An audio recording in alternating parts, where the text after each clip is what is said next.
El 9 de julio los rayones de la guarguera tenían este aspecto y tamaño.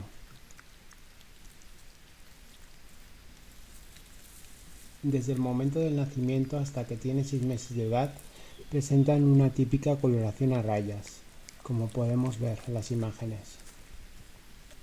Su pelaje manchado les hace camuflarse en los claroscuros de los bosques y así pasar desapercibido frente a los depredadores.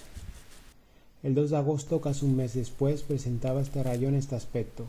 Su pelaje se ha oscurecido, su crin negra cada vez es más visible. El 15 de agosto aparecieron otra vez delante de la cámara. La madre parece que los llama y los rayones responden. Después van con ella.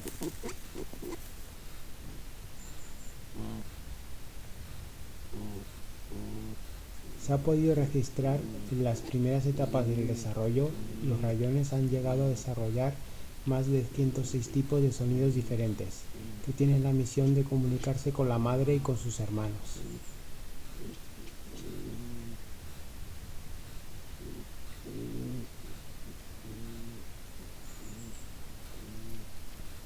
Ahora podemos ver ahí un segundo rayón, también va con su madre. Esta es la parte de arriba del prado.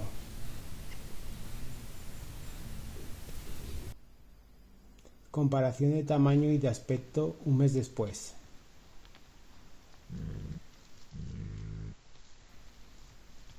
Bueno, ahí los podemos comparar. El tamaño es mucho mayor después de un mes y el rayón se vuelve mucho más oscuro. Parece ser que los rayones se vuelven cada vez más independientes. En este vídeo no se oye a la madre llamar a estos rayones.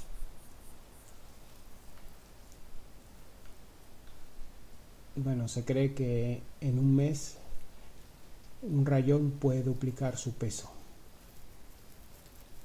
Aproximadamente los rayones pesan hasta 5 kilos.